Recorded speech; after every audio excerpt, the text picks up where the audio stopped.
বিষয়ে আপনি কাকে বিশ্বাস করবেন, জামাতের আমিরকে নাকি জনাব খলিলকে? না, প্রথমত জামাতের আমিরকে বিশ্বাস করা উচিত। তার দাড়ি আছে, টুপি আছে, চেহারা শুরুতে খলিল সাহেবের চেয়ে ভালো, ধর্মকর্ম করে, নামাজ কালাম পড়ে। আমাদের দেশে শতকরা 90% মুসলিম। অ্যাটলিস্ট এই রোজার মাসে কোনো অবস্থাতেই উনি পারবেন কিন্তু আমি পারবো না। আমি কোনো অবস্থাতেই জামাতের আমিরকে বাদ দিয়ে খলিলুর রহমান সাহেবকে বিশ্বাস করতে পারবো না। ফলে জামাতের আমির যেটা বলেছেন সত্য বলেছেন এবং এটা কিয়ামত পর্যন্ত এই সত্যই থাকবে। ফলে খলিলুর রহমান সাহেব মিথ্যা কথা বলেছেন। উনি অযথাই জামাতের মতো একটা পুতু পবিত্র দল এবং শফিকুর রহমান সাহেবের মতো একজন অলি আল্লাহ গাউস কুতুব প্রকৃতির মানুষ, যিনি অসংখ্য মানুষের শ্রদ্ধা ভালোবাসার বিমূর্ত প্রতীক। তিনি ফু দিলে অনেক মানুষের অন্তরে ঠান্ডা হয়ে যায় এবং তিনি যদি কারোর সঙ্গে মোশাহেফা করেন, হ্যান্ডশেক করেন, কাউকে জড়িয়ে ধরেন, অনেক ছোট ছোট শিশু তাদেরকে চুম্বন করেন, ওখানে একটা রহমত বরকতের যাতে মেলা বসে যায়। এরকম একজন জিন্দা অলি, উনি পুরো অনেক মানুষের চরিত্র হরণ এর করছেন। মাঝে আমরা আরেকটা জিনিস দেখলাম যে জামাত আসলে চুক্তির পরে কোনো বিরোধিতা করেনি, এমনটাই দেখেছি। এই বিষয়ে কিছু বলতে চান কিনা? জামাত বিরোধিতা করবে কেন? জামাত তো জানিই না। আপনি চুক্তি হওয়ার পরে, তো হওয়ার পরেও তো জামাত বলছে যে আমি তো কিছুই জানি না। তারা আগে সম্মতির বিষয়টি অস্বীকার করেছে। অস্বীকার তো করেছে, তার সঙ্গে সঙ্গে আপনি বোঝার চেষ্টা করেন শান্তা, জামাত একটা সত্যবাদী দল, গাউস কুতুব অলি আল্লাহদের দল। তারা যেটা বলে সেটা আপনাকে বিশ্বাস করতে হবে। আর যদি বিশ্বাস না করেন আপনার শরীরে আগুন ধরে যাবে।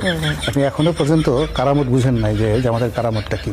তো সেই অর্থে তারা যে একটা রিপারকাশন দেখাবেন, প্রথমত হলো যে তারা তো বিশ্বাসই করতে পারেনি যে ডক্টর মোহাম্মদ ইউনূসের মতো লোক এরকম দেশবিরোধী একটা চক্রান্ত করে একটা দেশের বিরুদ্ধে একটা চুক্তি করতে পারে। দুই নম্বর হলো যে তারা শুনছেন, এলোমেলো শুনছেন। শোনার পরে যেহেতু তারা সরকারের one of the major part, Khalilur Rahman সাহেবের সাথে তাদের সম্পর্ক হয়তো খারাপ ছিল বা রেজওয়ানার সঙ্গে তাদের সম্পর্ক খারাপ ছিল, কিন্তু ডক্টর ইউনূসের সঙ্গে তো তাদের সম্পর্ক ভালো ছিল এবং 17 মাস ধরে মূলত সারা বাংলাদেশ চালিয়েছে জামাত। এটাই হলো বাস্তবতা।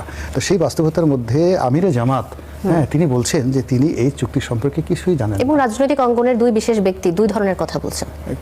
এটি আসলে এই যেমন এই খলিলুর রহমান এক ধরনের কথা বলছেন, জামাত আমিরের কথার সাথে যে মিলল না। না, খলিলুর রহমান তো রাজনৈতিক ব্যক্তিত্ব না। ব্যক্তিগত কারণে কোনো মন্তব্য নাকি এটা আসলে কোনো চাপের কারণে তাদের এই ধরনের মন্তব্য আসতে পারে বলে মনে করেন? না, এটা যেটা হচ্ছিল প্রথমত হলো আপনি কথা প্রথমে জিজ্ঞেস করেছেন যে জামাত সত্য কথা বলেছেন। আমি বিশ্বাস করি জামাত সত্য কথা বলেছে। খলিলুর রহমান সাহেব মিথ্যা কথা বলেছে। এই জন্য জামাত খলিলুর রহমান সাহেবের গ্রেপ্তার দাবি করছে এবং খলিলুর রহমান সাহেবের সঙ্গে সম্ভবত সৈয়দা রেজওয়ানা হাসান সেও জড়িত এবং জামাত মনে করে যে সৈয়দা রেজওয়ানা হাসান এবং খলিলুর রহমান এই দুজনে মিলে নির্বাচনে ইঞ্জিনিয়ারিং করে জামাতকে ঠকিয়ে দিয়েছে। ফলে আজকে যেখানে জামাতের আমির হবেন বাংলাদেশের আমিরুল মুমিনিন এবং তিনি হবেন বাংলাদেশের প্রধানমন্ত্রী, আর তার চোখের সামনে জনাব তারেক রহমান সাহেব প্রধানমন্ত্রী হিসেবে হেঁটে বেড়াচ্ছেন, ঘুরে বেড়াচ্ছেন, এটা কি যে কষ্ট আপনারা বুঝতে পারবেন না। মমতাজের সেই গানের মতো বুকটা ফাইটতে যায় আর কি।